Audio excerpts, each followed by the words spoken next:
Bem, o título desta conferência é O Maior Convite.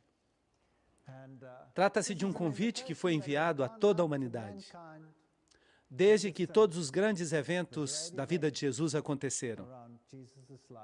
Em João 2,19, Jesus disse: "Destruí este templo e em 3 dias eu o levantarei." Agora, obviamente, o templo era um tipo e serviu como protótipo de quase tudo o que Jesus representava. E, em certo sentido, nós também podemos chegar a ser parte de um templo espiritual que Deus está preparando. E ele diz: "O que vencer, farei dele um pilar em minha casa, em meu templo." Portanto, há um templo espiritual que está sendo preparado. Mas aqui Jesus está falando de um templo, dizendo, este templo, e em 3 dias o levantarei. É claro, o templo era magnífico. Aqui temos uma réplica dele que foi construída em miniatura. Vocês podem encontrar esta réplica em Jerusalém. Os judeus responderam em João 2,20. Disseram logo os judeus: "Em 46 anos foi este templo edificado, e tu o levantarás em 3 dias?" Mas o versículo 21 nos diz do que se trata. Mas ele falava do templo do seu corpo. Assim que Jesus estava prevendo que ele ia morrer e que em 3 dias ele ressuscitaria dos mortos. Os judeus utilizavam uma forma inclusiva de cômputo, de modo que se morreu antes do pôr do sol na sexta, esse foi o primeiro dia. No sábado repousou na tumba e no primeiro dia da semana ele ressuscitou. E qualquer porção de um dia se considerava um dia completo, de modo que esses foram 3 dias. E ele falou da sua ressurreição. Em Jerusalém temos este sepulcro aqui em um jardim. E algumas pessoas asseguram que foi o lugar onde Jesus descansou. E parece ser muito provável que este seja o lugar certo. Aqui há um sulco, e neste sulco deve ter havido uma pedra grande, uma pedra plana, gigante, que pode ter sido empurrada para ser retirada. Era assim mais ou menos que parecia. É um lugar interessante, que foi descoberto com escavações arqueológicas. Quando encontraram isso, se surpreenderam, porque parece que tudo se encaixa perfeitamente. Em uma de nossas primeiras conferências, nós falamos do lugar onde Jesus caminhou. E vimos alguns dados interessantes em relação a este mesmo lugar. O versículo 22 do capítulo 2 de João diz: "Portanto, quando ressuscitou dos mortos, seus discípulos se lembraram que ele havia dito isto e creram nas Escrituras e na palavra que Jesus havia falado." Agora, a que passagem da Bíblia estavam se referindo? Obviamente, as únicas escrituras que existiam então eram o Antigo Testamento. E no Antigo Testamento, o livro de Isaías é o lugar onde há uma história maravilhosa sobre o Messias e sobre a forma em que sofreria e morreria, e o fato de que seria crucificado entre criminosos. Eu acho que eles pensaram em textos como esse. 1 Coríntios 15, 14, 17 e 18 fala da importância da ressurreição. E se Cristo não ressuscitou, vã é a nossa pregação. Todas as grandes religiões do mundo veneram os sepulcros de seus fundadores, mas não o cristianismo. O sepulcro de Cristo está vazio. E nesta passagem está escrito: se Cristo não ressuscitou, vã é a nossa pregação, vã é também a nossa fé. E se Cristo não ressuscitou, vossa fé é vã. Ainda estais nos vossos pecados. Porque somente por meio da morte e ressurreição de Cristo podem ser perdoados os meus pecados. E isto é algo que o mundo deve compreender. Porque existe um movimento hoje que quer que todas as religiões do mundo se unam, como se estivessem todas no mesmo nível. Mas se você tira esta frase, então a salvação já não faz sentido. Então, aqueles também que dormiram em Cristo pereceram. Ou seja, aqueles que morreram em Cristo estão esperando a ressurreição, que é garantida por meio da morte e da ressurreição de Cristo. Ele foi as primícias dessa ressurreição. Mas como ele pode ser as primícias se a Bíblia fala que ele mesmo ressuscitou outras pessoas? E o livro de Judas diz que Moisés foi ressuscitado. A verdade é que há pessoas no céu que nem nunca morreram, como Elias e Enoque. Então, como explicar que Cristo é as primícias? Havia a oferta mexida. E Cristo, como primícias, ressuscitou junto com os que saíram dos sepulcros que foram abertos. E inúmeras pessoas foram ressuscitadas dentre os mortos na ressurreição de Cristo. O que fazer com essas pessoas? Cristo é a garantia. Em outras palavras, ainda que algumas pessoas tivessem sido trasladadas antes da morte de Cristo, elas o foram pela garantia de que Cristo morreria e seria ressuscitado dentre os mortos e venceria o pecado. Então sua salvação dependia, igualmente a nossa, da morte e ressurreição de Cristo. Este homem vos foi entregue pelo determinado conselho e presciência de Deus. Percebem a presciência? Deus sabia que ia ter êxito. Ele podia ter falhado? Sim, ele podia ter falhado. Ele era completamente humano e completamente divino. Mas ele nunca usou sua divindade, nem uma vez sequer, para se proteger a si mesmo, nem uma vez. E assim que em sua forma humana, em sua humanidade, ele podia ter falhado, mas ele venceu onde Adão falhou. Este homem vos foi entregue pelo determinado conselho e presciência de Deus. Tomando-o vós, o crucificastes e matastes pelas mãos de injustos. Mas Deus o ressuscitou, de modo que somente em Cristo há salvação. Soltas as ânsias da morte, porque não era possível que fosse retido por ela. A esse Jesus ressuscitou Deus, do qual todos nós somos testemunhas. Atos 2, 23, 24 e 32. Será que podemos nós, hoje em dia, ser testemunhas da ressurreição de Cristo? Sim, podemos. Podemos porque somente em Cristo pode-se encontrar o tipo de transformação que vemos nas pessoas que o aceitaram e que o seguem em todos os seus caminhos. Sem Ele, é impossível. Pelo que Cristo deve estar vivo. E se você escolhe caminhar com Ele e ter uma experiência com Ele, então você vai saber que Ele não está apodrecendo num sepulcro, mas que Ele é aquele que ressuscitou dos mortos e está sentado à destra do Pai. E logo depois da ressurreição, Jesus dá a comissão. Ide e ensinai a todas as gentes, batizando-as em nome do Pai, do Filho e do Espírito Santo. O poder pleno da Trindade.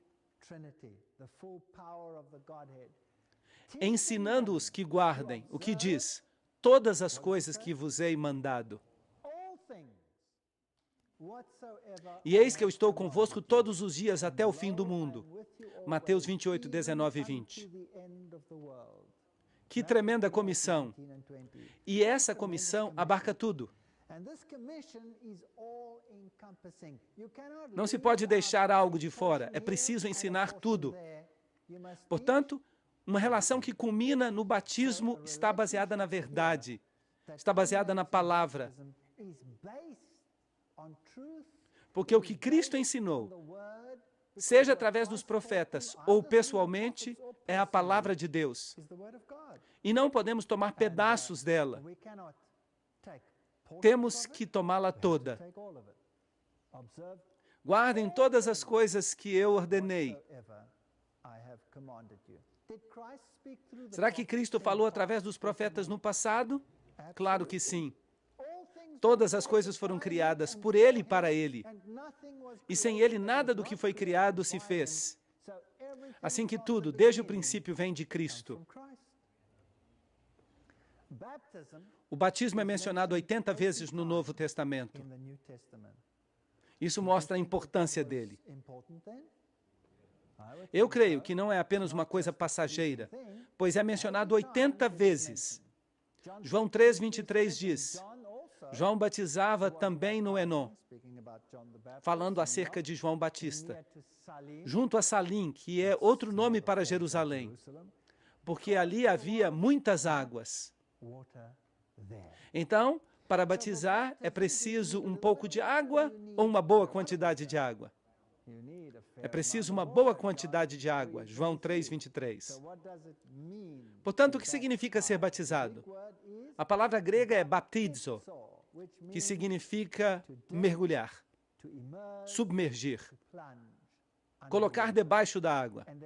E deve haver também um significado específico, porque Deus não faz nada ao acaso. Tudo que Deus faz e diz tem sentido. Tem um significado espiritual profundo. Deus é um Deus que diz, assim é. Portanto, batizar significa mergulhar na água. E este é o Rio Jordão. E aqui está o lugar onde João Batista batizava, porque havia muita água. Mateus 3, 5 e 6 diz, e vinha ele toda Jerusalém e toda a Judeia e toda a província ao redor do Jordão, e eram batizados por ele no Jordão, confessando os seus pecados. Mas o que é o pecado? Nós já aprendemos sobre isso. O que é o pecado? A transgressão da lei. Assim que as pessoas que não viviam em harmonia com Deus vinham aqui, confessavam seus pecados, e o batismo era um símbolo da purificação do pecado. E vinham ali e eram convencidos, porque João Batista não falava palavras indecisas, ele falava palavras claras e cortantes, certo? E eventualmente o próprio Jesus veio a João Batista. E João Batista sabia que Jesus era o Messias. E disse a Jesus, eu não vou te batizar. Tu deves batizar a mim. Eu não sou digno de desatar as correias dos teus sapatos. E Jesus disse, por agora nos convém cumprir toda a justiça. E então João o batizou. Bem, agora temos uma pergunta. Se o batismo é um símbolo da purificação dos pecados, pelo menos é um dos símbolos, era necessário que Jesus se batizasse? Será que ele cometeu algum pecado? Não, ele diz, o diabo vem e tem quanto de mim? Não tem nada, nem um pecado. Jesus era o Filho de Deus, totalmente sem pecado e mancha. Por que então era necessário que se cumprisse toda a justiça e que Jesus também se submetesse à cerimônia do batismo? Porque Jesus não é apenas o nosso Salvador. Não é apenas o nosso Deus. Ele é também o nosso exemplo. Assim que Jesus nos deu o exemplo. E a Bíblia nos diz que se você segue a Cristo, você tem que caminhar como Ele caminhou. Assim que estudar a vida de Cristo é estudar o caminho cristão. E Cristo foi batizado. E Jesus, depois que foi batizado, Mateus 3,15, saiu logo da água. O que isso nos fala sobre o modo como Jesus foi batizado? Ele deve ter sido submerso em água. É isto que diz. Assim que Jesus estava submerso na água, e nesse momento o céu se abriu e viu o Espírito de Deus que descia como pomba e vinha sobre ele, Mateus 3,16. Assim que o Espírito de Deus desceu, não sendo uma pomba, mas como uma pomba.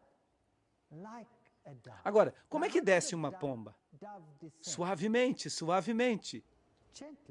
E houve uma voz dos céus que dizia, este é o meu filho amado, aquele que eu amo, como está na Nova Versão Internacional em inglês. Em quem me comprazo, Mateus 3, 16 e 17. Quando alguém é batizado, esse mesmo privilégio lhe pertence. Quando está submerso, o mesmo lhe ocorre. O Espírito Santo desce como uma pomba. E Deus diz: este é meu filho amado ou filha amada, em quem eu tenho contentamento. De maneira que a pomba não necessariamente significa literalmente uma pomba, mas os atributos de uma pomba. A função do Espírito Santo. E isto é algo que vale a pena estudar.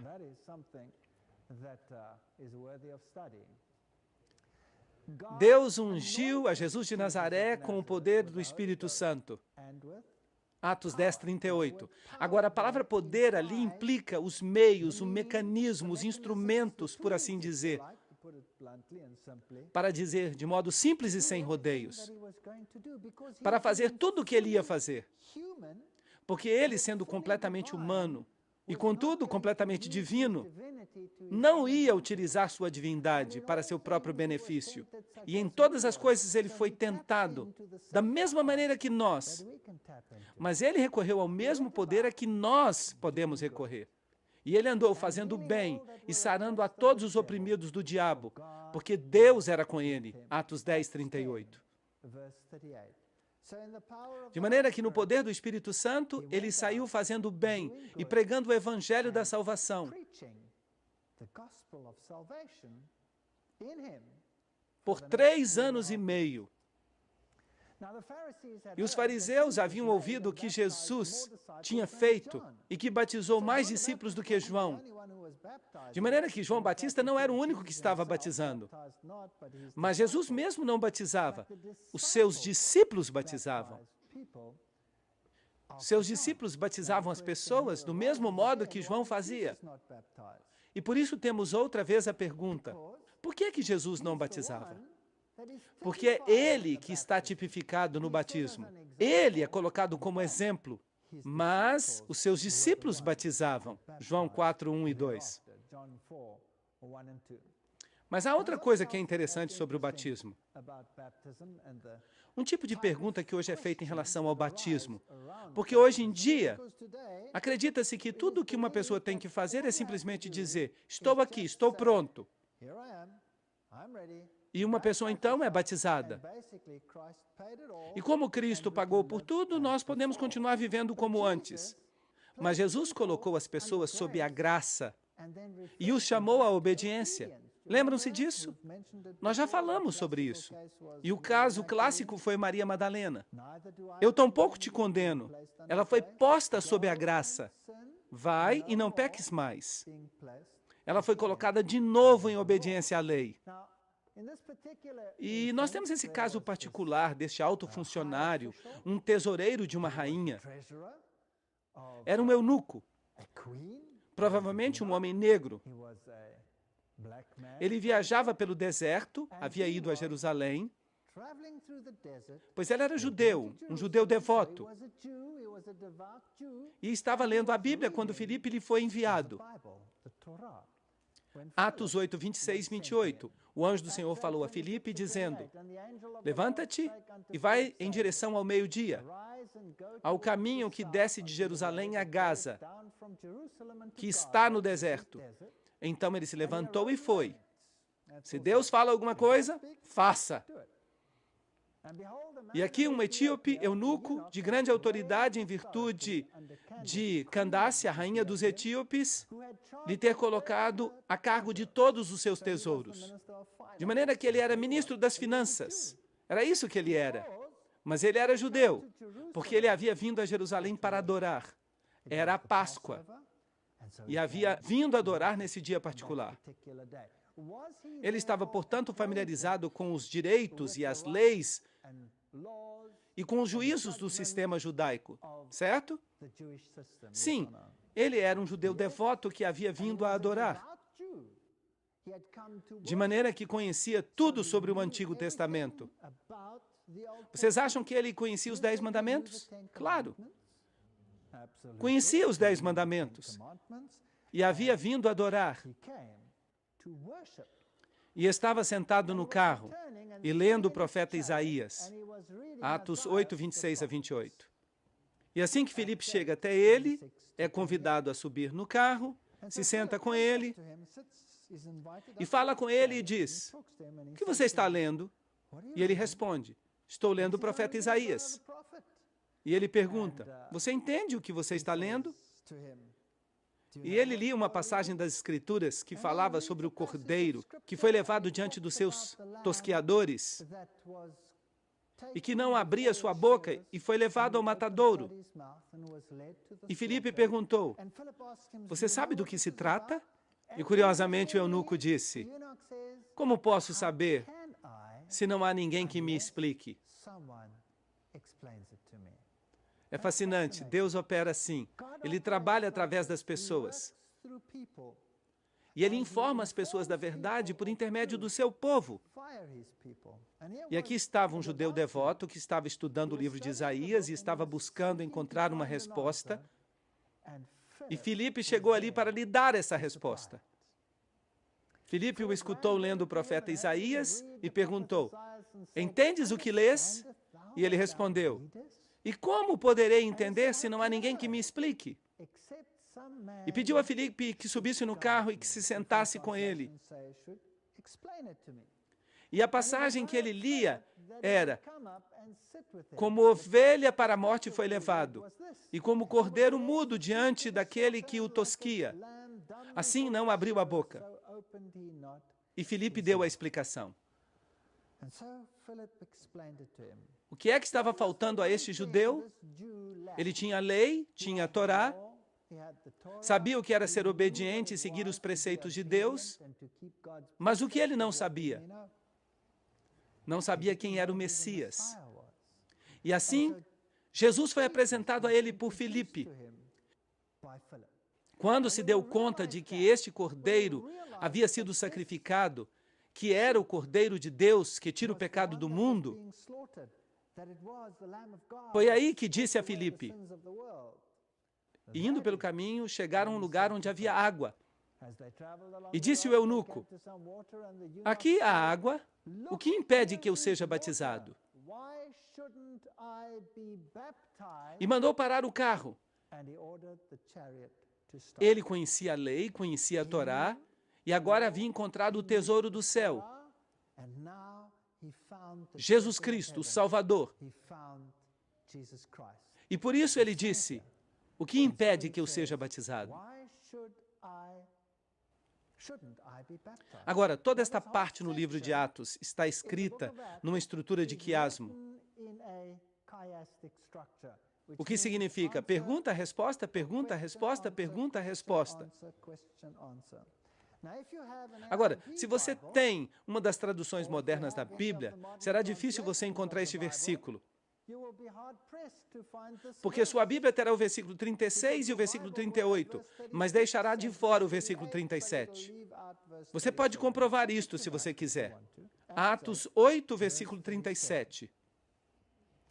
E a pergunta a Filipe foi: o que impede que eu seja batizado? E Filipe disse: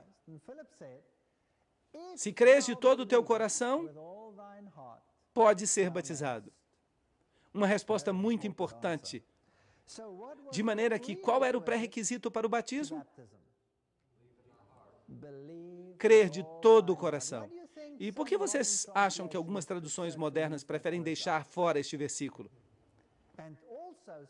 E dizem à margem que não estava no texto original, mas a estrutura de quiasmo, que é pergunta, resposta, pergunta, resposta, pergunta, resposta, seria destruída se deixássemos esse texto de fora. De maneira que este texto, tal como aparece nas versões mais antigas, nas boas traduções, deveria estar aí. E disse: se crês de todo o teu coração, podes ser batizado. E respondendo disse: creio que Jesus Cristo é o Filho de Deus. Agora, vocês se lembram que ele era judeu. E Jesus havia dito, ensinando-lhes o quê? Vocês se lembram? Todas as coisas que vos hei mandado. Todas as coisas. Se me amais, guardareis os meus mandamentos. E hoje temos pessoas que não conhecem nada sobre as exigências de Deus e aceitam a Jesus como seu Salvador e pensam que podem seguir como antes, sem entrar em harmonia com os preceitos de Deus. Assim que os judeus tinham a lei e não tinham o Messias. Hoje queremos o Messias e não queremos a lei. Isso é bastante confuso. Em realidade, aqueles que guardam os mandamentos de Deus e têm a fé de Jesus, é isso que a Bíblia diz. Este é o grupo que representa todo o Evangelho. Por que Jesus morreu por nós? Porque nós estávamos em transgressão. Mas será que isso significa que continuamos em transgressão? Claro que não. Assim que é muito importante, se credes de todo o coração, pode ser batizado. E respondendo, disse, creio que Jesus Cristo é o Filho de Deus. Era isso que faltava. Ele não conhecia o Messias. E quando ele aceitou o Messias como seu salvador pessoal, então foi batizado. E desceram ambos à água, Filipe e o eunuco, e o batizou. Atos 8, 36, 38.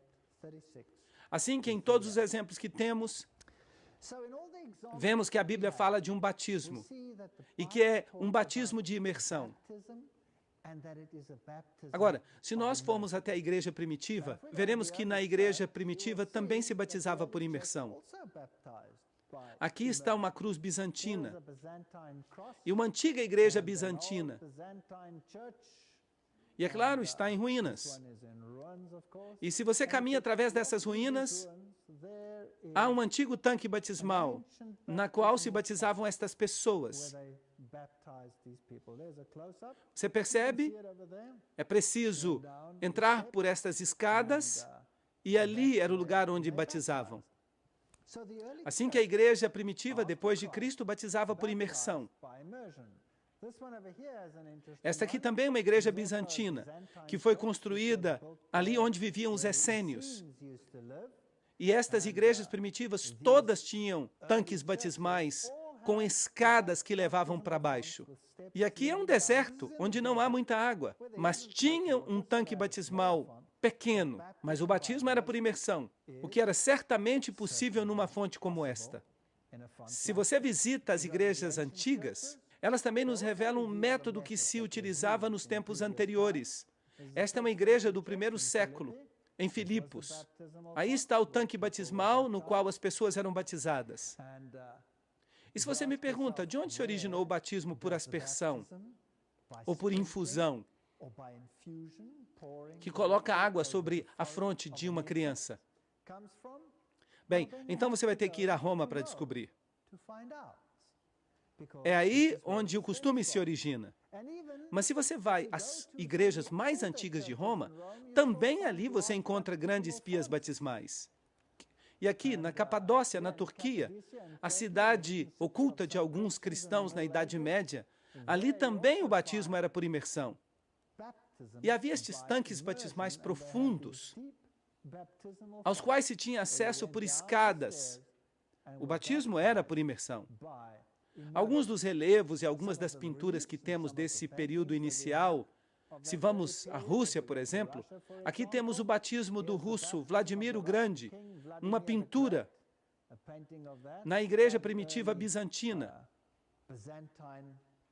Hoje ali está uma igreja ortodoxa, e é um vestígio disso.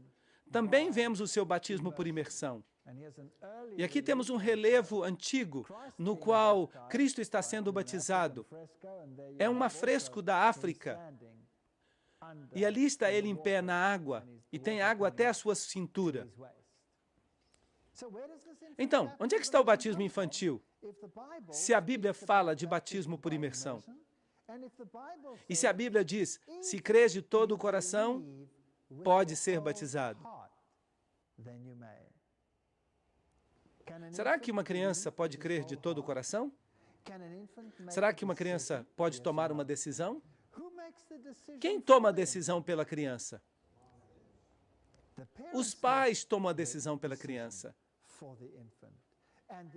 A criança não pode tomar uma decisão ainda, não tem capacidade de compreender, e por isso o fazem os pais.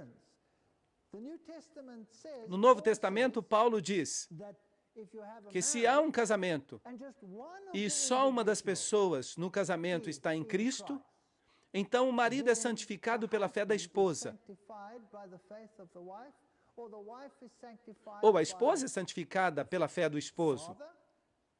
E além disso, o que diz? Ou vossos filhos seriam imundos. 1 Coríntios 7,14. É um texto fascinante. Em outras palavras, quando vemos os bebês e as crianças pequenas, a responsabilidade da sua criação e de seu crescimento e de sua capacidade final para tomar uma decisão por si mesmos, esta responsabilidade recai sobre os pais. E por isso, o que Jesus fez com as criancinhas? As abençoou. E disse, deixai vir a mim os pequeninos, e não os impeçais. E as abençoou. E repreendeu a seus discípulos quando tentaram impedir que as crianças viessem a ele. Mas o batismo infantil não é bíblico. Vem de um rito antigo. Vem de Babilônia.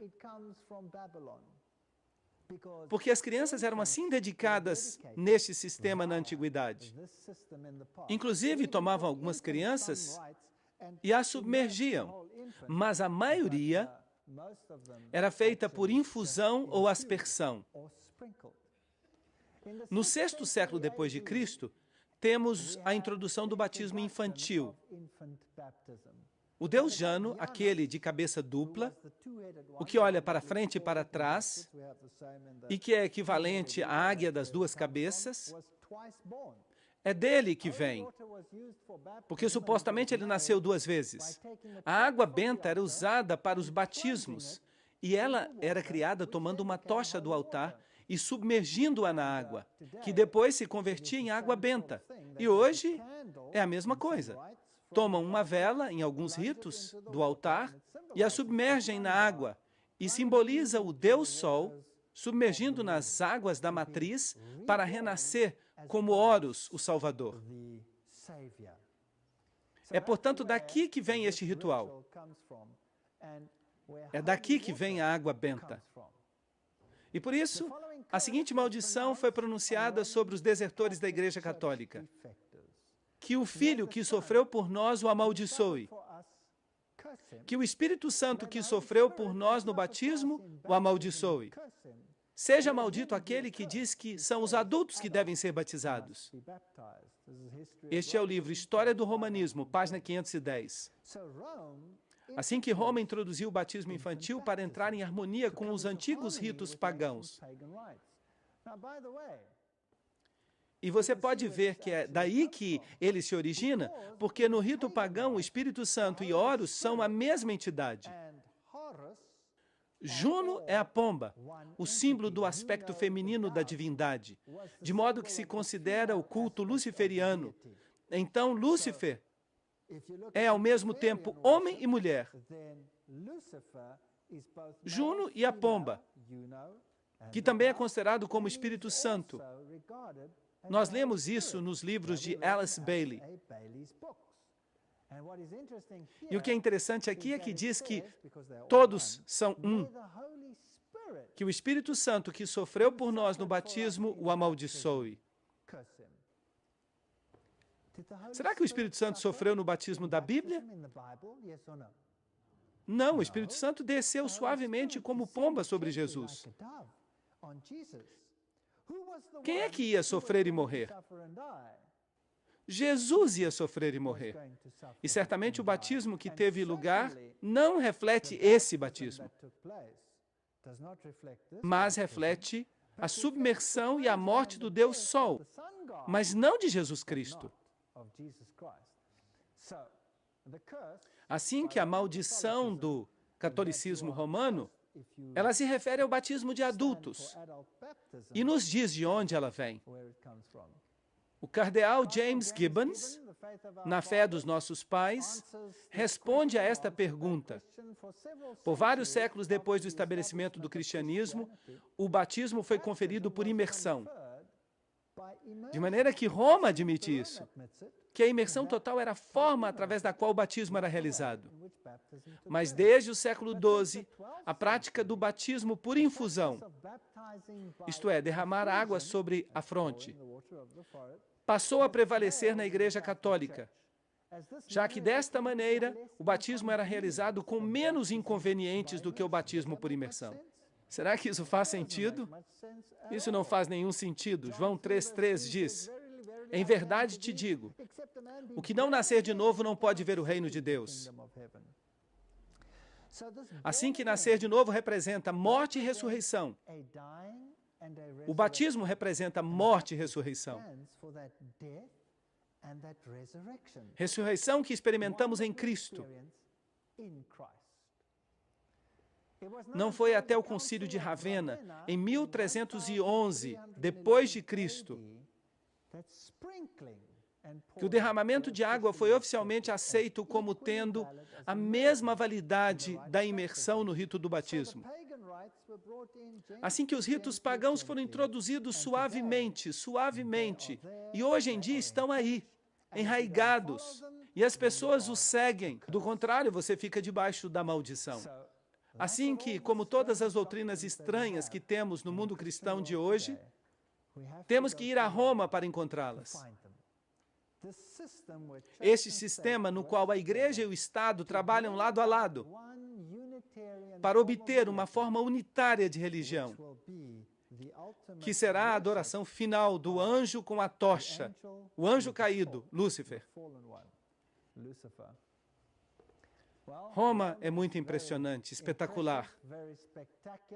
Esta é a estátua de Moisés que foi esculpida por Michelangelo. E tem um pequeno talho no joelho. Nos dizem que Michelangelo olhou para a estátua e disse que era perfeita. E a atingiu no joelho com o cinzel e disse: anda. Mas é claro que ela não se levantou. Só recebeu um pequeno corte no joelho.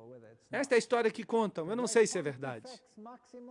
E o grande Pontifex Maximus, o Pontífice Máximo, é o grande construtor de pontes para tomar o lugar de Jesus Cristo. Ele que é a ponte entre o céu e a terra. Certamente o Papa não é o Pontífice Máximo, Jesus Cristo o é. Assim que, como todos esses sistemas, nós descobrimos que Roma é que está por trás de tudo. É ela que recebe os elogios e a adoração hoje. Afirma-se que o batismo infantil traz a criança à família de Deus. E afirmam que este é o novo pacto que cobre todas as famílias.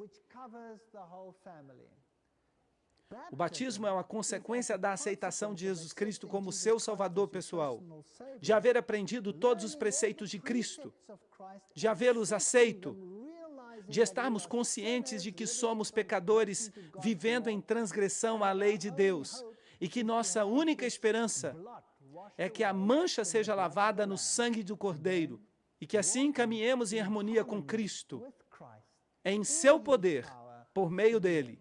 O batismo é isso, e as crianças simplesmente não podem compreender isso. E aqui está uma pia infantil que encontramos no Vaticano. Não há espaço para imersão ali. A Bíblia diz em Efésios 4:5, um só Senhor, uma só fé, um só batismo. Mas quantos batismos há aí fora no mundo?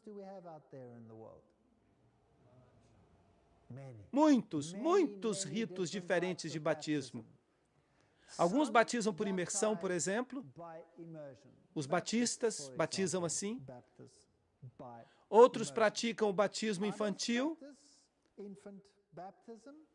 Outros praticam o batismo infantil por infusão. Outros não praticam batismo com água. Afirmam que praticam apenas um batismo espiritual. Uns praticam o batismo por imersão, submergindo uma vez. Outros praticam o batismo por imersão, submergindo 3 vezes, em nome do Pai, do Filho e do Espírito Santo. E alguns praticam o batismo por imersão 7 vezes. Qual deles está certo? A Bíblia diz, Há um Senhor, uma fé e um batismo. Certamente seria fácil resolver o problema. Basta ir à fonte de referência, não é mesmo? E qual é a fonte de referência? A Bíblia. Então, por que as pessoas não tomam uma norma da Bíblia? Não seguem os ensinamentos da Bíblia? Assim teríamos um só batismo, não é mesmo? Quantas vezes a Bíblia diz que Jesus foi submerso na água? Uma vez. Em algum lugar está escrito que o eunuco foi submerso várias vezes? Não. Assim que seria possível ter somente um rito. E, de fato, qualquer doutrina da Bíblia tinha que ser discernida seguindo o mesmo método. Se uma igreja diz que é de um jeito e outra diz que é de outro jeito, e as igrejas estão divididas todo o tempo sobre esses assuntos, certamente deveríamos ir à palavra de Deus e dizer: é isto que diz a palavra, façamos desta maneira. E se pode encontrar uma igreja que diz: isto é o que a palavra diz, façamos assim, em cada um desses aspectos, bem, então teríamos um Senhor, uma fé e um batismo. Mas, infelizmente, não vivemos num mundo assim. Então, vamos dar uma olhada no simbolismo do batismo para que possamos ver o que ele realmente significa. Em 1 Pedro 3:21, a água simboliza o batismo, não tirando as imundícias da carne com a aspiração de uma boa consciência para com Deus, mas nos salva pela ressurreição de Jesus Cristo. Assim que quando alguém é batizado, o que está comemorando? A ressurreição de Cristo. Mas agora o mundo cristão lá fora quer se lembrar da ressurreição de Cristo fazendo o quê? Observando o quê? Observando o domingo. Isso não é bíblico, não é bíblico. Você comemora a ressurreição de Cristo mediante a participação no batismo. E sabem o quê? A Bíblia nos diz algo interessante. Ela nos diz que uma pessoa é batizada e ressuscita em Cristo. Será que Jesus também instituiu um mini-batismo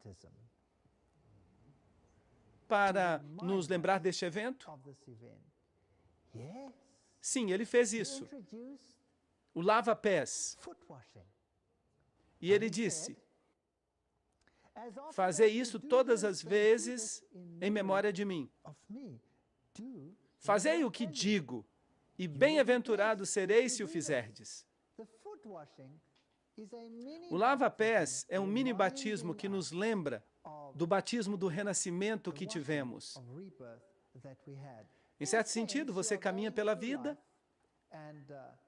e recolhe um pouco de pó aqui, um pouco de pó ali. E o rito solene da comunhão, quando você participa do corpo e do sangue de Cristo, é acompanhado então do lava-pés. E a Bíblia diz claramente que temos que fazer isto.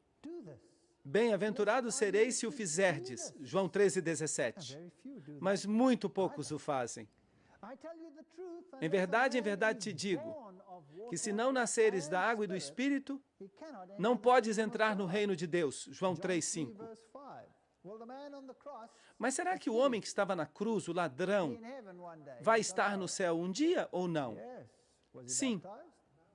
Ele foi batizado? Não. Então, como pode esse texto ser verdade?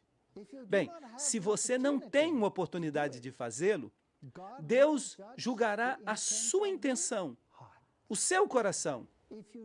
E o que sabe fazer o bem e não o faz, diz a Bíblia, isso é pecado. Tiago 4:17. Deus passa por altos tempos de ignorância, Atos 17:30. Devemos levar todas essas coisas em conta. Em verdade te digo que quem não nascer da água, se não tem a capacidade e sabe, deve nascer da água e do Espírito. Sem o Espírito, não pode entrar no reino de Deus. E isto é algo muito sério, João 3:5.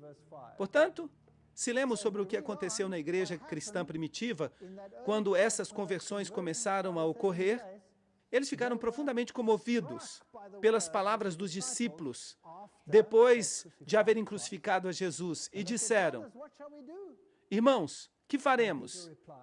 E Pedro lhes disse: arrependei-vos. Que significa isto? Dar a volta. Alguém ia numa direção e agora vai na direção oposta. Alguém estava em pecado e transgressão e agora vai para o outro lado. E seja cada um batizado em nome de Jesus Cristo. Atos 2, 37 e 38. Em outras palavras, a questão que está em jogo é que Jesus era o Messias, a quem eles haviam crucificado. Eles quebraram a lei e crucificaram a Cristo, porque a lei diz: não matarás. E eles o fizeram, de maneira que tiveram que se arrepender, tiveram que aceitar a Jesus Cristo como seu Salvador pessoal e tiveram que ser batizados. Atos 2, 38 e 39. Arrependei-vos e batize-se cada um de vós em nome de Jesus Cristo para perdão dos pecados e recebereis o dom do Espírito Santo. Pois a promessa é para vós e para os vossos filhos e para todos que estão distantes, para todos que invocarem o nome do Senhor nosso Deus. E algumas pessoas dizem que esse texto concorda com o batismo de crianças, mas não é isso que ele diz. Ele diz que quando se aceita Cristo, então será abençoado de acordo com o Antigo Testamento em milhares das suas gerações. Deus atua segundo a decisão que tomamos.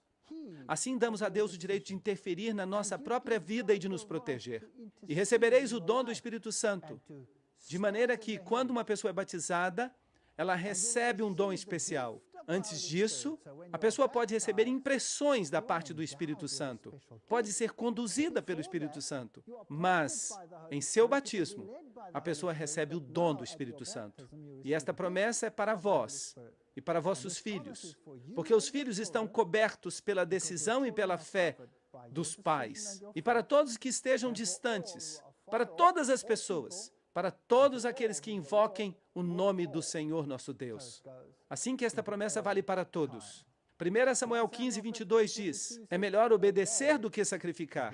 Assim que se Deus diz isto, e se Deus diz que uma pessoa teria que se arrepender e ser batizado, então é melhor fazê-lo.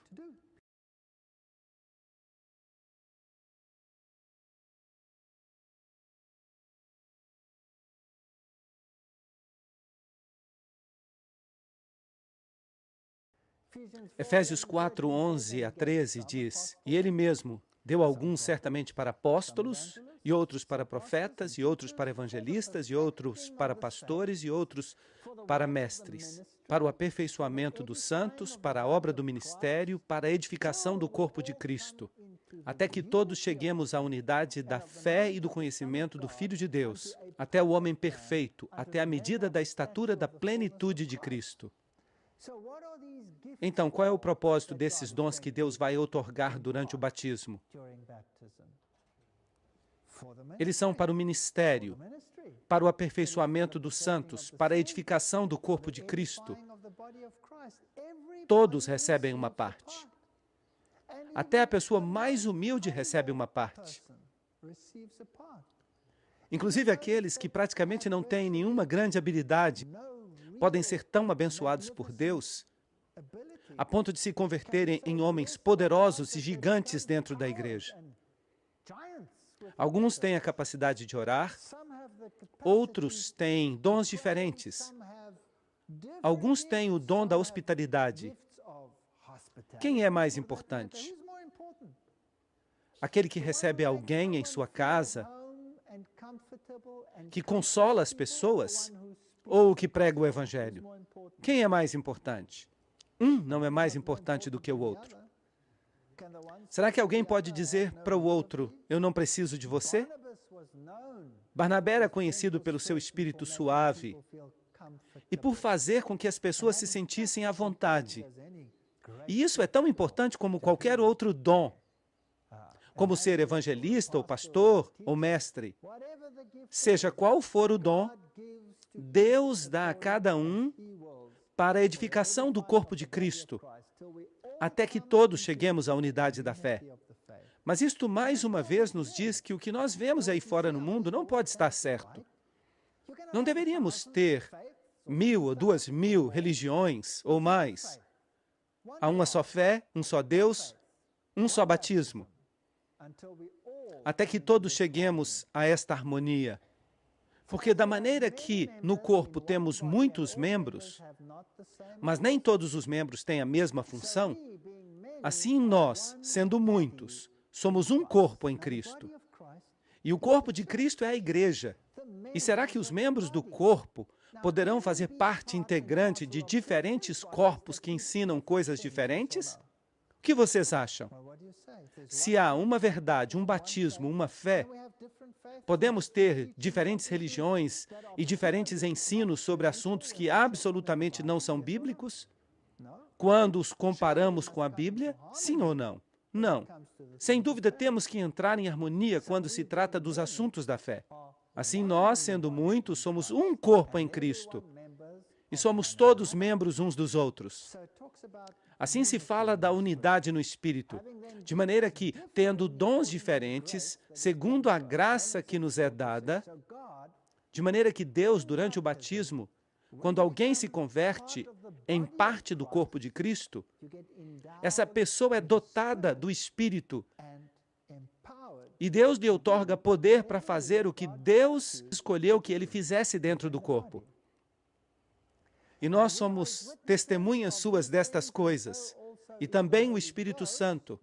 Agora, escutem atentamente, Atos 5:32, o qual Deus deu a quem? Aos que lhe obedecem. Será então que todos recebem o dom do Espírito Santo? Não. Você precisa ser obediente aos preceitos de Cristo. Do contrário, este texto não se aplica. É preciso que seja obediente aos preceitos de Cristo. Assim que, em outras palavras, o eunuco era obediente aos preceitos das Escrituras, mas não sabia quem era o Messias. E hoje em dia, se aceitamos a Cristo como nosso Salvador pessoal, também temos que aprender a obedecer. É preciso ter as duas coisas. E este é um assunto muito importante, pois será um fator decisivo no final dos tempos. Ou não sabeis que todos os que fomos batizados em Cristo Jesus, fomos batizados em sua morte? Porque somos sepultados juntamente com ele para a morte pelo batismo. O batismo implica em morte? Sim, implica em morte. E, portanto, quando alguém está debaixo da água, a pessoa deixa de respirar. E isso simboliza a morte. Mas se continua sendo meramente um símbolo, então não é um batismo verdadeiro.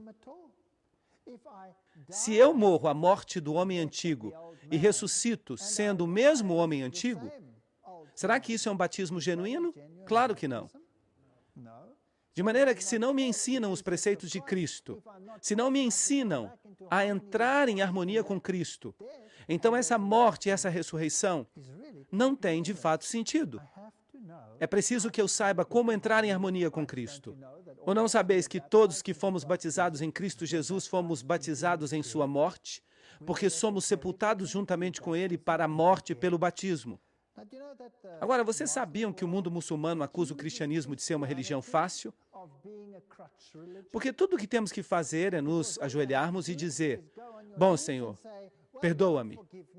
E logo a pessoa se levanta e pode fazê-lo novamente. E se a pessoa é católica, ela pode ir ao sacerdote e pode confessar os pecados, e eles desaparecem, e a pessoa pode cometê-los de novo. Pode voltar a confessá-los, pode cometê-los de novo, pode voltar a confessá-los, e a pessoa sempre pode depender dessa confissão. E se uma pessoa está em pecado quando morre, a pessoa recebe a extrema unção. Em alguns casos, até mesmo depois de morrer, e tudo fica eliminado. Isso não é cristianismo, isso é paganismo, e não é certo. Os muçulmanos ensinam que se alguém faz alguma coisa errada, essa pessoa paga o preço imediatamente. Se se trata de um ladrão, cortam-lhe a mão. E se a pessoa rouba 2 vezes, vai ser difícil roubar uma terceira, porque lhe cortam as 2 mãos. É isso que ocorre em alguns dos países muçulmanos. Então, a pessoa paga pelo que fez, e, portanto, essa é uma retribuição verdadeira da transgressão. O cristianismo é uma religião fácil, eles dizem. E é verdade que o cristianismo falso é, porque a pessoa abusa da graça de Cristo como uma desculpa para seguir levando o estilo de vida que tinha antes. Mas será que isto é certo?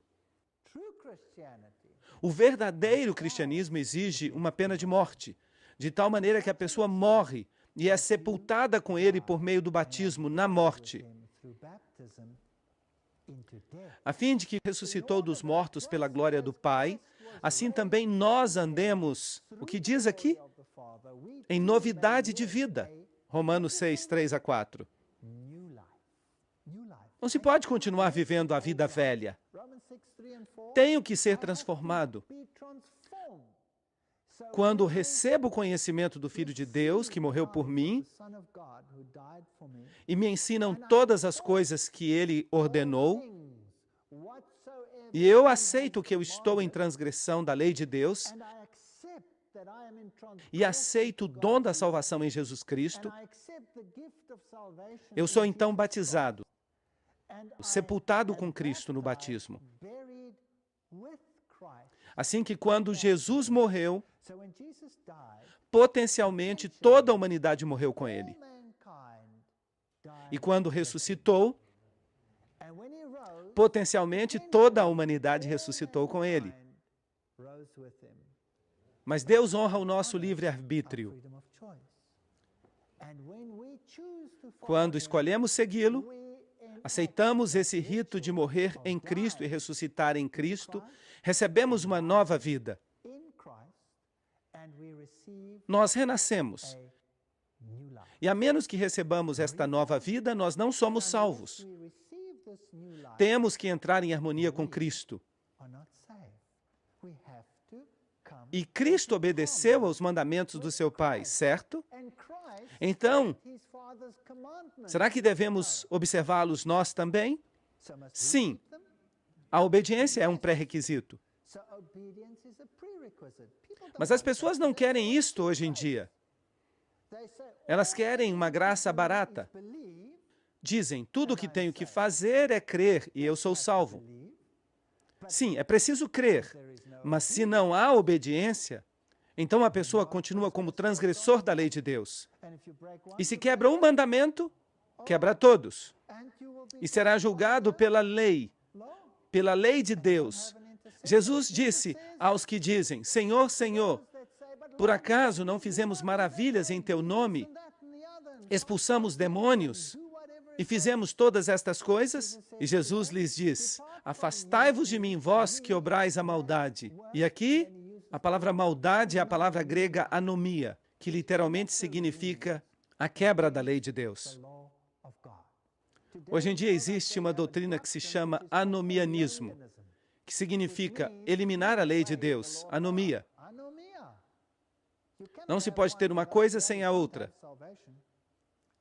Não se pode ter a salvação de Cristo e, ao mesmo tempo, deixar de voltar a estar em harmonia com Ele. Esta é a razão pela qual Ele morreu por nós. Por que, então, Ele morreu? Para nos salvar. Assim que, para que possamos viver esta vida nova, temos que renascer. E eu vou falar algo para vocês. Se alguém realmente se converte ao cristianismo, esta pessoa segue a Cristo em todos os seus caminhos. Ela é batizada e ressuscita em Cristo. E nele, por intermédio dele, vive a vida de Cristo. Ninguém vai reconhecer essa pessoa. Seus velhos amigos dirão, quem é este? Nós não o conhecemos. Já não mais quero ficar com ele. Vou me afastar. Eu prometo isto para vocês. Eu perdi a todos os meus velhos amigos quando me batizei. Quando comecei a caminhar com o Senhor. Quando voltei a estar em harmonia com os preceitos de Cristo, todos os meus amigos se foram. Eu não mais queria beber com eles. Agora eu era um estraga-prazeres, em certo sentido, porque eu não queria fazer as coisas que eu fazia antes. E a minha própria família se afastou de mim. Assim que este é o tipo de vida nova que devemos levar. Mas graças a Deus, que nós arranjamos muitos amigos novos. Nós passamos a ter uma nova família. Assim que morremos para nossa antiga forma de vida pecaminosa E isso é muito importante, do contrário, não é uma coisa verdadeira. A sepultura de nossos pecados fica nessa tumba de água por meio do batismo. E a ressurreição para uma vida nova em Cristo. Uma vida que está em harmonia com os preceitos de Cristo. 2 Coríntios 5:17. De modo que se alguém está em Cristo, é uma nova criatura. Totalmente nova, totalmente nova. As coisas velhas passaram e eis que todas as coisas se fizeram novas. Somos totalmente diferentes. Será que vai haver divisões no lar se uma pessoa aceita e a outra não? O velho marido não vai mais reconhecer a esposa. Ou a esposa não vai reconhecer o marido. Quem é você? Eu já não o reconheço. Você está tão diferente. Você mudou completamente. O que aconteceu? E muitas vezes, essas pessoas nem querem reconhecer isso. E somente a oração e a paciência e a bondade podem fazer frente a um problema como este. Sabendo isto, que o nosso velho homem foi crucificado juntamente com ele, para que o corpo do pecado seja destruído, a fim de que não mais sirvamos o pecado. Isto está muito claro em Romanos 6:6. Jesus pagou toda a nossa dívida. Não há nada que eu possa fazer. Ninguém pode guardar a lei de Deus completamente. É impossível. Será que isso é bíblico ou não? Não. Não devemos servir o pecado. Mas posso fazê-lo por minha própria força? Não. Somente em Cristo. Mas posso deixar de roubar, posso deixar de mentir, posso deixar de fazer trapaças, posso deixar de olhar as coisas que não deveria olhar, porque eu tenho poder sobre o meu pescoço, não é verdade? Assim também, considerai-vos mortos para o pecado. E se você quer morrer para o pecado, deve saber o que é o pecado. Porque por meio da lei vem o conhecimento do pecado. Romanos 3:20. Assim que se quero morrer para o pecado, devo conhecer a lei. Assim que hoje em dia temos um problema totalmente diferente do que o eunuco enfrentou. Ele conhecia a lei, mas não conhecia a Cristo. Hoje conhecemos a Cristo, mas não conhecemos a lei. De maneira que temos que entrar na plenitude da estatura de Cristo. Assim também, considerai-vos mortos para o pecado, mas vivos para Deus em Cristo Jesus, o nosso Senhor. Romanos 6:11. Morremos com Cristo no rito do batismo. Somos ressuscitados como uma nova pessoa, totalmente nova, brilhantemente nova. Se você compra um carro novo, quantos defeitos o carro tem quando você o compra? De fato, se você pega o seu carro novo, um pequeno amassado ali, o que você vai dizer ao vendedor? Que é isto? Mas depois de conduzir o mesmo carro por 20 anos, já ninguém mais se importa. Mas quando o carro é novo, as pessoas são muito exigentes, não é verdade? Assim como está brilhantemente novo, quantos amassados pode haver num carro novo? E o que acontece se você está dirigindo esse carro e começa a ouvir um barulho? Você volta logo à concessionária e pergunta, o que está acontecendo? Eu pensava que era um carro novo. Novo significa novo. Uma pessoa totalmente nova. Quantos defeitos, quantos pecados, quantos problemas tem esse indivíduo? Não tem nenhum. Tudo acabou. Você se apresenta diante de Deus como se nunca tivesse pecado. Com Cristo, estou crucificado. Estive morto, mas agora vivo. E já não vivo eu, mas Cristo vive em mim. Assim que se me vanglorio e digo, eu tenho o poder de fazer isto agora. Isso tampouco é bíblico. Em Cristo que eu agora vivo na carne, vivo na fé do Filho de Deus, o qual me amou e se entregou a si mesmo por mim. Gálatas 2:20. Isso é fantástico, é fantástico. Será então que eu viro uma marionete de Cristo? Cristo não me controla como uma marionete e diz, você é uma marionete, tem que fazer isto e aquilo. Não, eu tenho uma liberdade de escolha. Eu escolho seguir a Cristo. E cada dia o diabo me pergunta, por que você está fazendo isso? Você está louco? Veja o que eu tenho para oferecer a você. Mas ele tem um monte de lixo, ele não tem nada. E assim que eu escolho, dia após dia, a seguir a Cristo. O batismo comemora a morte, o sepultamento e a ressurreição de Cristo. É isso que ele faz. Em segundo lugar, simboliza a morte, o sepultamento do velho homem de pecado. E em terceiro lugar, representa a ressurreição para uma vida nova em Cristo Jesus. E em quarto lugar, indica a purificação do pecado. Atos 22:16. É isso que o rito do batismo representa. É um simbolismo. Quando a gente sobe das águas, o que aconteceu com Jesus? A pomba desceu. Assim que quando a gente sobe das águas, somos uma nova pessoa em Cristo.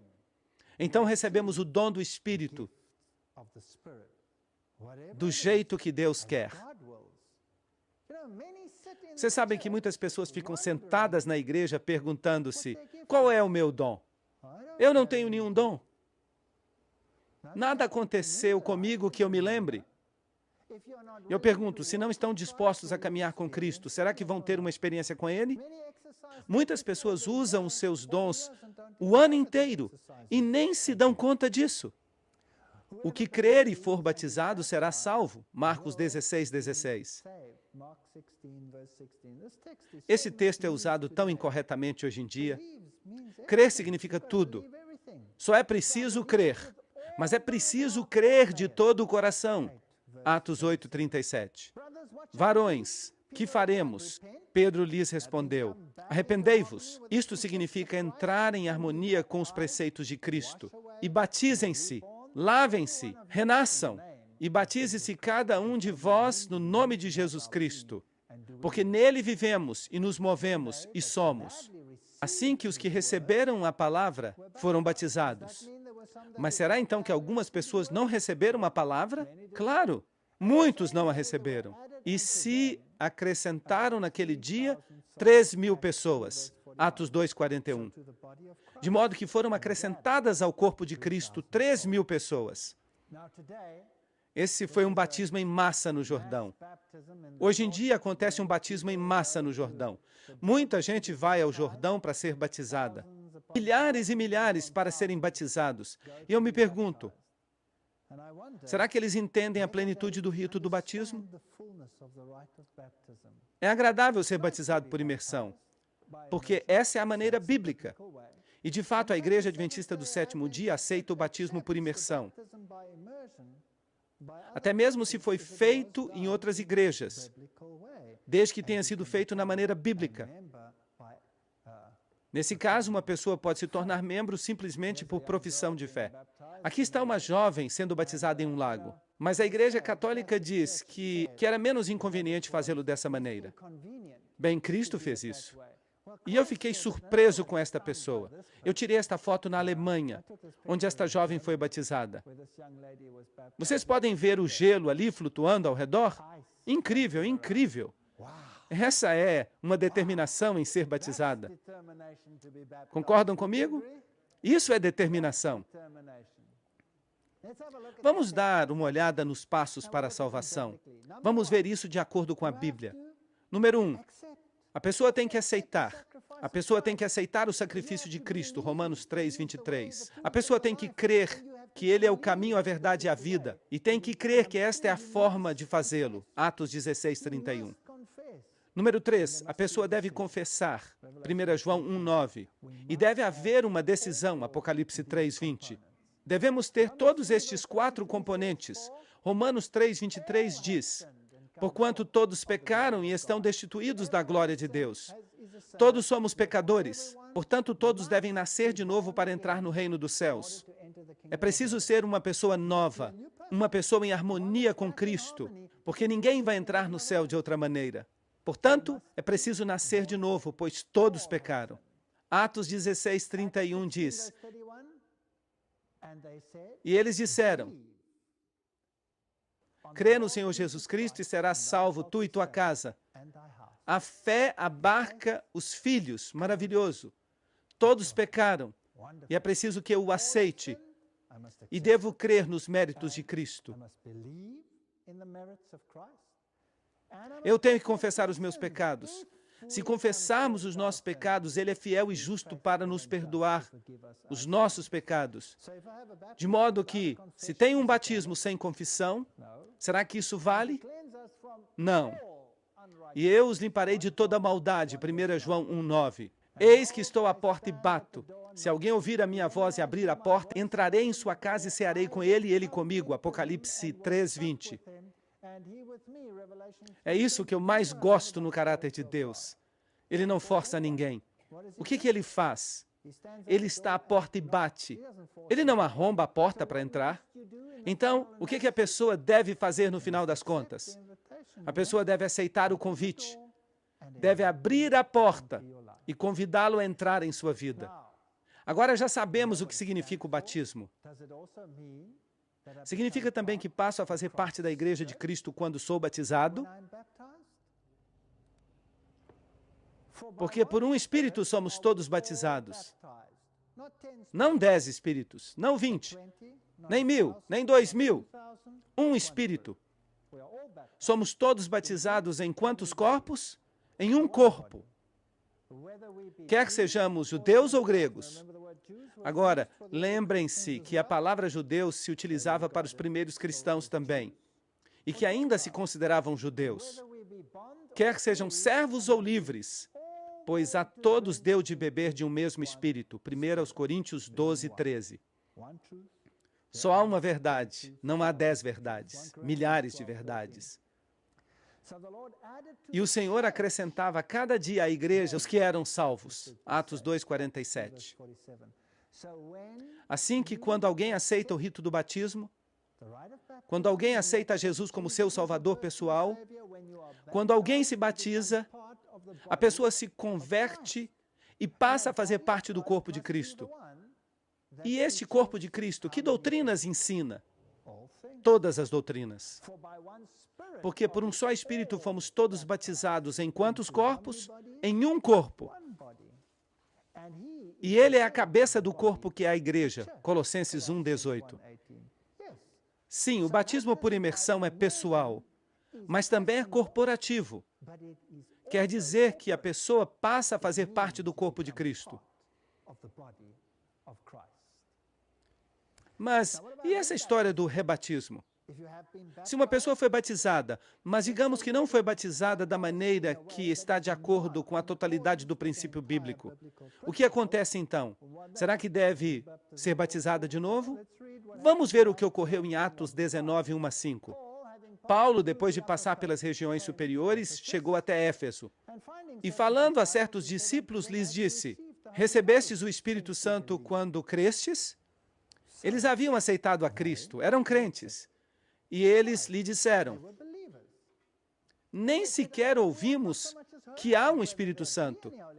E então lhes disse: em que, pois, fostes batizados? E eles disseram: no batismo de João.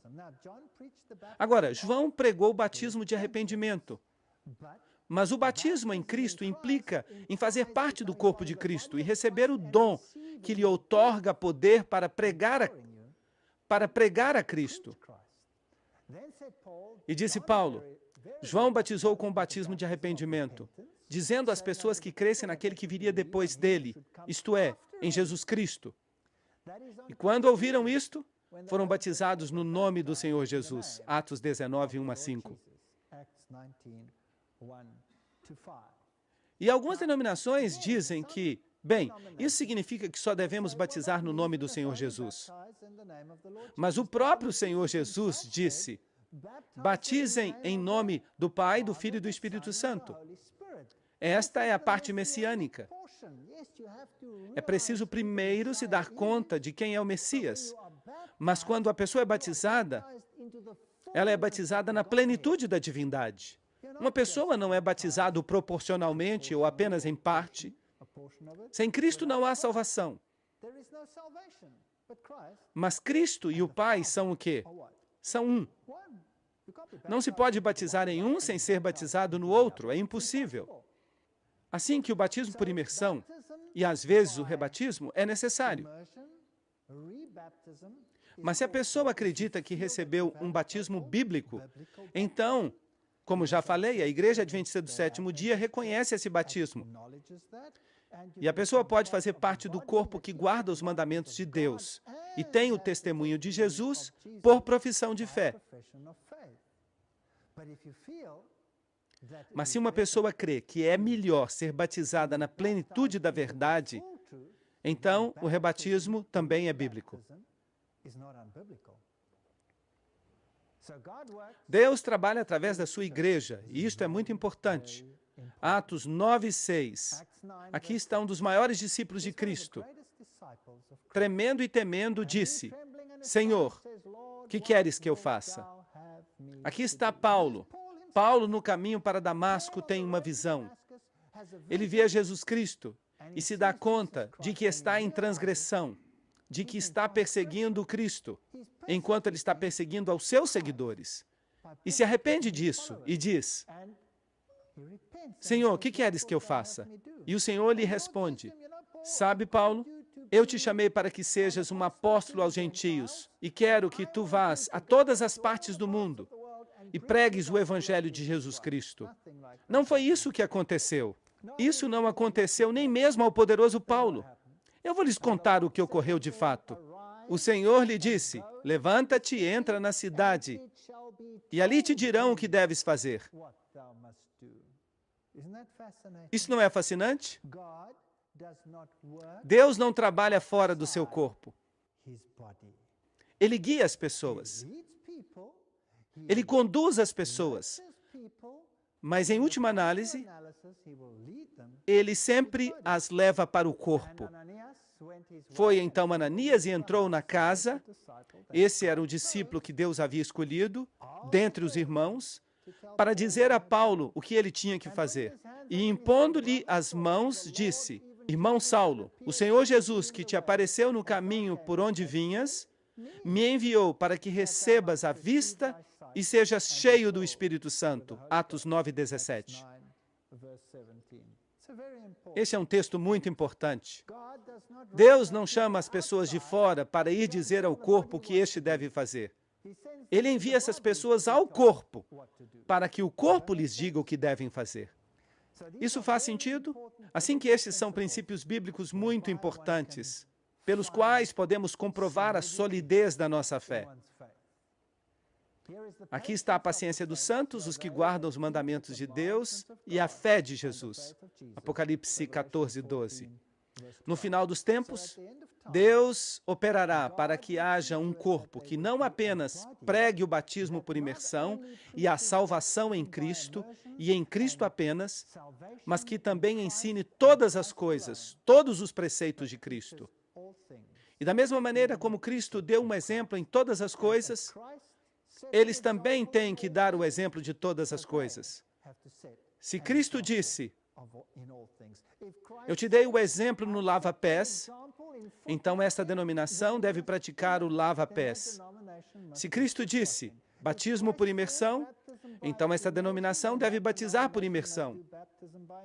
Se Cristo disse: Se me amais, guardareis os meus mandamentos, então esta denominação deve guardar os mandamentos. Certo ou errado? Todas estas coisas devem estar em harmonia com a palavra. E se não estão, então temos um problema. E a mensagem dos 3 anjos? Há apenas uma denominação no mundo que prega a mensagem dos 3 anjos. Não há outra. Vocês podem procurar o mundo inteiro, de norte a sul, de leste a oeste. Só há uma denominação cristã que ensina a mensagem dos 3 anjos. Também tenho outras ovelhas que não são deste redil, a quem devo também trazer, e ouvirão a minha voz, e haverá um rebanho e um pastor. João 10:16.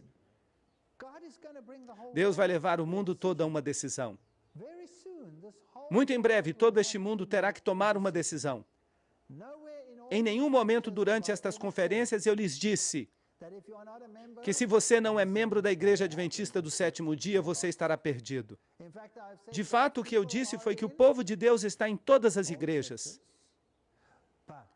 Mas Deus vai pedir contas de todos nós. Ele vai dizer: escolha a marca da besta ou a marca de Deus. Um dos dois. Sejam selados com o selo do mundo ou sejam selados com o selo de Deus. E nós fizemos um grande estudo sobre o que isso significa. O selo de Deus, o sábado, é um símbolo de obediência ao doador da lei em todos os aspectos. E as ovelhas terão que escutar, seja de um modo ou de outro.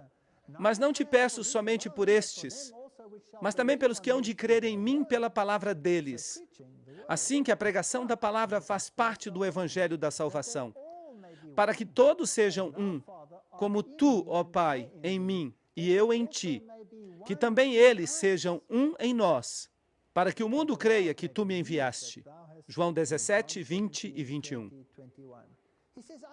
E ele disse, eu não te peço pelo mundo, eu oro por aqueles que estão dispostos a obedecer. E eu sei que nós passamos por muitas coisas juntos. Eu sei como eram as coisas nos dias de antigamente. Assim também será em nossos dias. Mas eu não estou desanimado.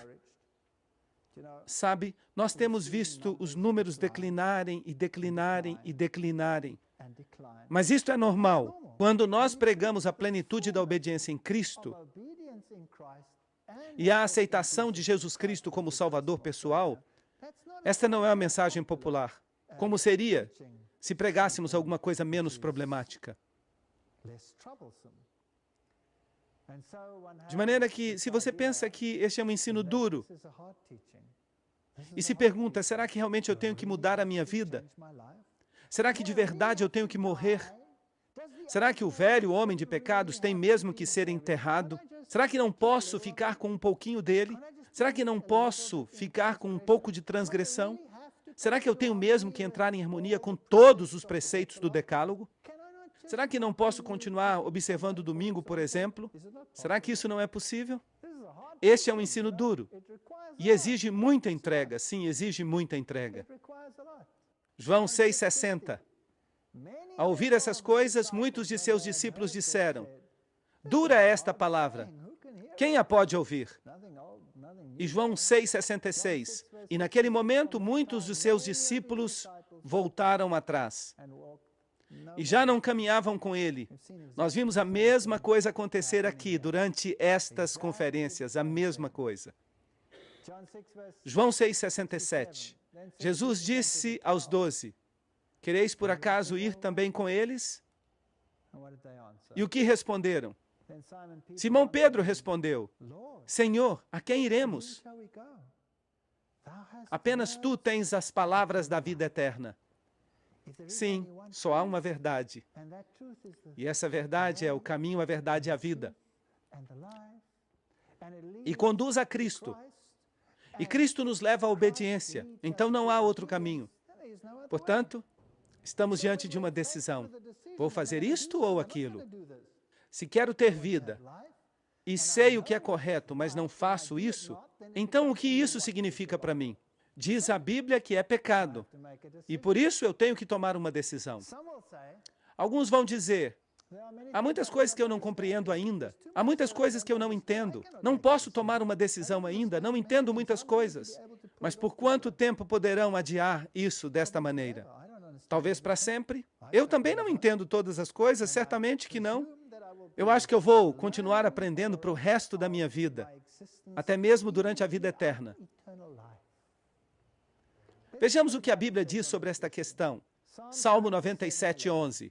A luz está brilhando para o justo e a alegria para os retos de coração. Eu acredito que todos que estamos sentados aqui hoje, nós estivemos juntos em toda esta série de conferências. Nós fizemos muitas coisas juntos, mas vocês continuam sentados aqui. De modo que eu sei que vocês receberam esta luz. Eu sei que não foi fácil, mas vocês ouviram. Salmo 112, 4. Resplandeceu nas trevas a luz para os retos. E você começa a entender como tudo se encaixa.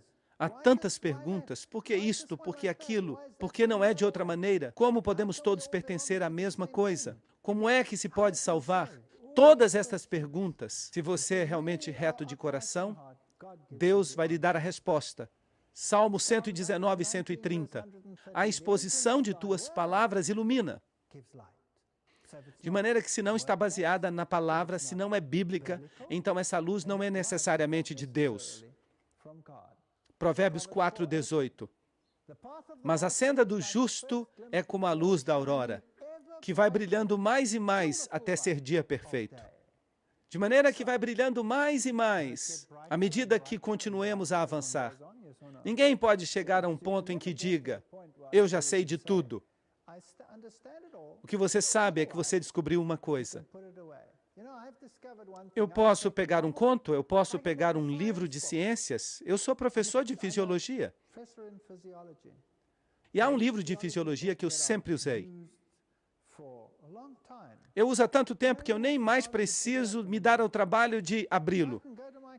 Você pode vir às minhas aulas e eu consigo recitá-lo de memória. Mas ele fica na sala. Eu não necessito abri-lo, pois o livro não muda, é exatamente o mesmo. Ontem, hoje e amanhã. É claro que a gente precisa se manter atualizado, mas eu não me preocupo com este livro. Mas a Bíblia eu já estudo faz 16 anos. E ainda hoje eu fico grandemente impressionado pelo que eu leio no versículo que eu já pensava conhecer. Todo dia. Na vida cristã, a gente continua aprendendo para sempre. Então, esta desculpa de não seguir a Cristo, enquanto não tenhamos um conhecimento completo, ela nunca será superada, a menos que demos um passo pela fé. Nenhum dos sacerdotes e dos governantes creu. E esta é uma pergunta importante. Se isto é verdade, quantas conferências nós tivemos juntos aqui? Até me esqueci, são umas 30 e poucas. E cada uma delas parecia ser a verdade, certo? Será que alguém pode levantar a mão? Quantos concordam que era verdade? Eu já vejo algumas mãos levantadas. Agora sim, parece mesmo que era verdade. Era verdade. Então, onde estão os peixes grandes? Por que não estão aqui? Onde estão os demais? Onde estão os teólogos, os sacerdotes, os pastores? Por que não se apressaram a vir aqui se isto é verdade? Parece que o mundo não muda mesmo. No passado, tampouco eles vieram. João 7,32. Os principais dos sacerdotes enviaram sentinelas para que o prendessem. Nem sequer se incomodaram em ir ouvi-lo. Enviaram alguém em vez disso. Vão e prendam este homem. Ele é irritante. Vocês sabem o que eu mais gosto na fé que eu professo? É que eu não tenho que ocultá-la. Eu posso entrar num local público, posso reservar a maior sala do mundo, e posso estar aí e posso pregar. E ninguém poderá me dizer que não é assim, porque eu nunca disse uma palavra de mim mesmo. Eu simplesmente coloquei uma citação atrás da outra na tela. Não foi isso que fizemos? E como vocês reagiriam então se alguém lhes dissesse, não deem ouvidos a ele? E se Roma viesse aqui e me condenasse dizendo, como se atreve este homem a dizer estas coisas? E se me prendessem por dizer estas coisas? Tudo o que eu lhes diria é, nunca disse uma palavra. Foram eles mesmos que as disseram. Vão prender a eles e não a mim. Foram eles que disseram. Então, esta fé não é algo que eu tirei do ar. Está baseada no fundamento bíblico. E eu a posso defender em todas as partes. Não tenho que ficar batendo de porta em porta como um ladrão, passando um folheto para obrigá-los a fazer isto ou aquilo. Eu não os forcei a estar aqui. Estão todos sentados aqui por seu livre-arbítrio, escutando e comprovando versículo depois de versículo, revisando. Eu tenho aqui uma carta de uma pessoa que foi comprovar essas coisas na internet. Será que isso é mesmo assim? E eu gosto disso. E ela fez uma pesquisa sobre o dia escuro, procurou a data e, incrível, ali estava. O dia escuro da Nova Inglaterra, até o dia de hoje, sem uma explicação. E as pessoas vêm a mim e me dizem, sim, eu confirmei. Cada palavra, cada palavra. Mas os chefes dos sacerdotes enviaram os oficiais para detê-lo. E no versículo 46 eles voltaram e disseram aos sacerdotes, lamentamos muito. Onde está ele? Nós os enviamos para detê-lo. E eles disseram, é que ninguém nunca falou como este homem. Ninguém nunca.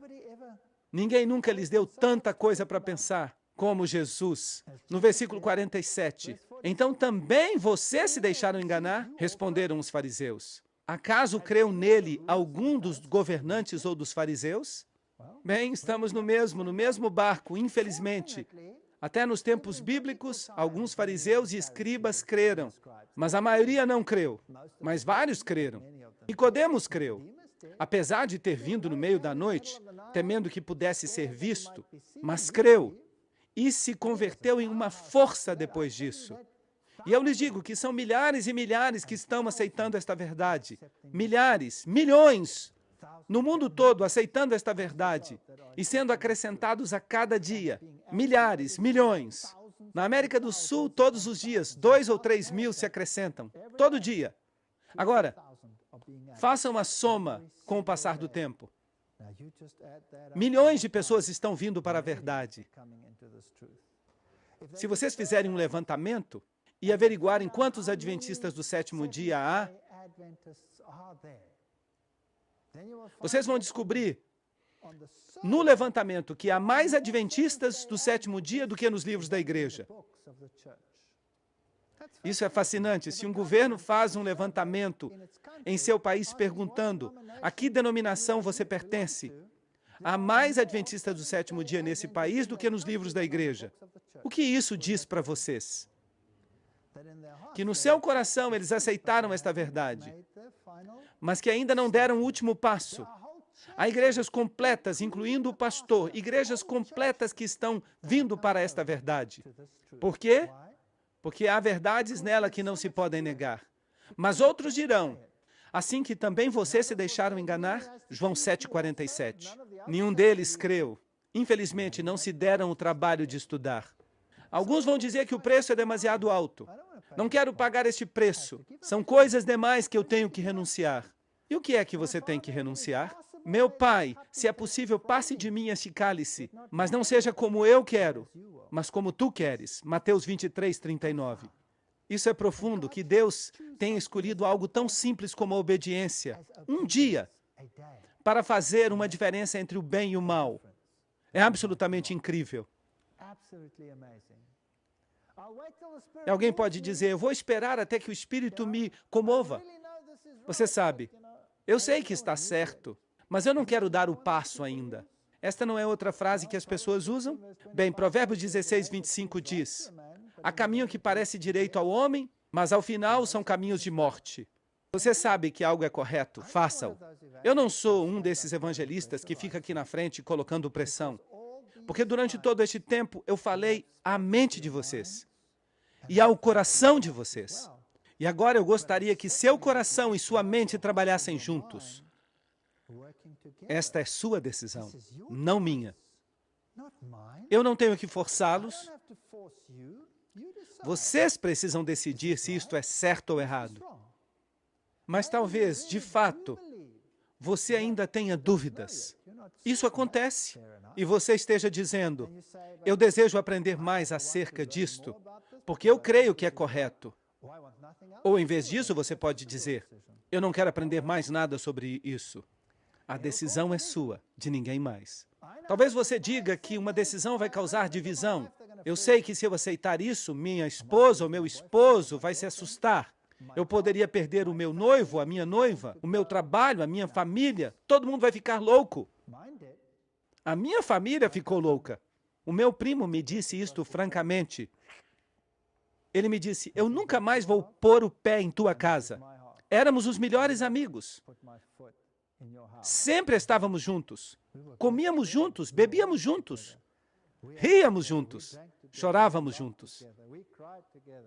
E ele não voltou mais à minha casa em 16 anos. É algo duro.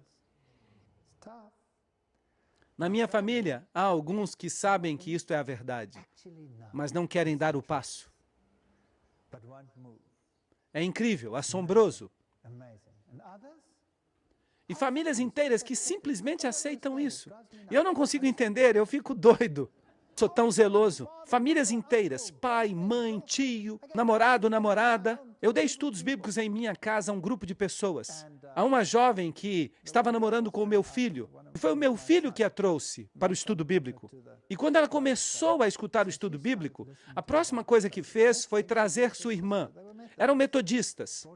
Ela trouxe a irmã e depois elas trouxeram o pai e depois trouxeram a mãe, e depois trouxeram os outros namorados, e mais gente. Várias pessoas, sem problemas, incrível. Às vezes funciona assim, mas é preciso reconhecer que também pode haver divisão. Mateus 10, 34 a 37. Não penseis que vim trazer paz à terra. Não vim trazer paz, mas espada. A palavra vai ser a espada, vai ser a única arma que teremos. Porque vim para trazer dissensão entre o homem e seu pai, entre a filha e sua mãe, entre a nora e sua sogra. E os inimigos do homem serão os de sua casa. O que amar pai e mãe mais do que a mim, não é digno de mim. O que amar filho ou filha mais do que a mim, não é digno de mim. Sabem de uma coisa? A Bíblia já tratou de todos esses assuntos. Não há escapatória disso, a não ser dizer que o que não toma sua cruz e segue depois de mim, não é digno de mim. Mateus 10, 38. Isto implica numa cruz. Isto significa que é uma carga. A pessoa tem que levantá-la e tem que seguir a Cristo. Isto não significa que somos indivíduos desgraçados e miseráveis. Mas sim, há uma cruz, há uma carga. E sabem qual é a maior carga? A maior carga já não é a própria pessoa. A maior carga é quantos de vocês sentiram a mesma coisa. Como vou convencer a meu pai, minha mãe, meu esposo, minha esposa, meu namorado, minha namorada? Quantos de vocês sentiram isto? Posso ver algumas mãos? Posso ver algumas mãos. Esta é a carga. A carga é a mesma carga que Cristo tinha, uma carga pelas almas. A minha esposa se sentou e chorou quando escutou estas mensagens pela primeira vez. Ela não chorou por si mesma, ela chorou por seus pais. Pelo seu pai, ela amava o seu pai. Ele era um homem tão amável e agora está morto. Tão bom, tão generoso. Era tão divertido estar perto dele. Ele pertencia à nova era. Era um alto maçom, um ocultista, e adorava o diabo. Incrível, isto dá medo. Não sei o que aconteceu com ele no final. Cuidamos dele até que ele morresse. Melhor dizendo, a minha esposa cuidou. E até o final de sua vida, nunca mais disse uma palavra negativa. E o que se passou com ele em sua mente está entre ele e Deus. Eu desejo, eu espero, eu creio que eu vou vê-lo na ressurreição. Mas temos uma cruz e é preciso levantá-la. Agora sim, diz o Senhor, o teu Criador, ó Jacó, o teu formador, ó Israel, não temas, porque eu te redimi. Eu te pus o nome, tu és meu. Isaías 43, 1. Você acha que Deus vai deixá-lo sozinho com essa cruz? Para levá-la sozinho? Não. Ali está escrito, eu te criei, eu te coloquei um nome. Não há nada a temer. É Ele que diz, não temas. Esta foi a nossa temática. Estes foram os temas sobre os quais discutimos. E há muito mais. Nós nem sequer começamos ainda. Nós tivemos algum seminário sobre Daniel? Não. Nós demos um toque ou outro sobre Daniel. Será que nós tivemos um seminário do Apocalipse? Não. Nós demos um toque ou outro sobre o Apocalipse. E por que eu estou falando desses livros? Porque eles se referem particularmente ao nosso tempo, ao final dos tempos. Nós nem sequer falamos de Isaías, que é um resumo da Bíblia em uma palavra profética. O meu livro favorito, Isaías, é incrível. Há tantas admoestações neste livro. Nós nem sequer lemos os salmos juntos para determinar o que dizem. Alguns deles são escatológicos, alguns deles são messiânicos, alguns deles são consolatórios, alguns falam sobre o significado do arrependimento, mas nós não lemos a Torá juntos, não fizemos nada disso. Nós demos uma visão panorâmica sobre esses preceitos e princípios. Há muita coisa ainda para aprender e vocês vão continuar aprendendo mesmo depois que eu for embora. Eu não vou estar aqui, mas não sou eu em quem vocês estão interessados. Vocês estão interessados em Jesus Cristo. É Ele que realmente importa. E quando vocês passam a fazer parte de um corpo, vocês servem a Jesus Cristo. Você não fica olhando ao redor dizendo, aquela pessoa está fazendo isso, aquela outra pessoa está fazendo aquilo. Não é da nossa competência saber se as pessoas estão fazendo bem ou não. A nossa competência, a nossa tarefa é seguir a Cristo e seguir os seus preceitos e entrar em harmonia. E isso significa que eu posso ir ao meu irmão e dizer, irmão, por que você continua fazendo isso quando a Bíblia, em realidade, diz isto e aquilo? Em amor, nós podemos fazer isso. Não há nada de mal nisso. Não esperem a perfeição, mas esperem a verdade. E não se deem por vencidos, até que hajam encontrado toda a verdade. Sigam a Cristo e Ele vai ajudá-los. Não temam, Ele os redimiu. Assim que nós não terminamos todos os assuntos ainda, mas nós chegamos num ponto no qual podemos tomar uma decisão. Por isso, eu gostaria de convidar a todos os que tomaram uma decisão, a todos que chegaram à conclusão de que isto é verdade, eu gostaria de convidá-los a que fiquem no final desta conferência para que possamos discutir como vocês poderão continuar. Para onde ir depois disto? O que fazer para cumprir com o rito do batismo? Ou se você não está pronto ainda, o que deve fazer? Onde você pode obter mais coisas? Não podemos simplesmente fugir do corpo de Cristo. Atos 2:47. Eram acrescentados a cada dia. Portanto, eu gostaria de convidar a todos os que estão convencidos e que ouviram esta verdade até agora, a que fiquem aqui depois que terminarmos. E vamos falar brevemente, apenas brevemente, com respeito ao que fazer no caminho daqui por diante. E alguns de vocês sentem que talvez estejam prontos para o batismo. Eu quero unir-me ao corpo. Outros talvez se sintam de maneira diferente. É somente uma decisão, mas antes disso, oremos. Pai Celestial, graças, Senhor, pela verdade. Graças pela palavra que é verdade. Desde a primeira página até a última. E graças pelo exemplo que Tu has dado em Cristo Jesus. Ajuda-nos a manter os olhos fixos em Ti e a seguir-Te em toda obediência. Senhor, por favor, entra no nosso coração e na nossa mente e ajuda-nos a tomar decisões corretas, a fim de que Te sigamos por onde quer que Tu nos guies, e não aos lugares onde os homens tentam nos levar. Graças por cada uma das pessoas que esteve aqui a cada noite. E graças, Senhor, porque Tu estás falando ao nosso coração. Senhor, há muitos que conheceram esta verdade, que a conhecem faz anos, incluindo eu mesmo. E eu, Senhor, esta noite, juntamente com eles, quero voltar a entregar a minha vida a Ti e dizer, Senhor, se por acaso eu tropecei ao longo deste caminho, se eu cometi erros, por Tua graça, Senhor, eu Te peço que ainda que o homem justo caia às vezes, que Tu o levantes de novo, e que aqueles que querem entregar suas vidas a Ti, Senhor, nesta noite, em nome de Jesus. Amém.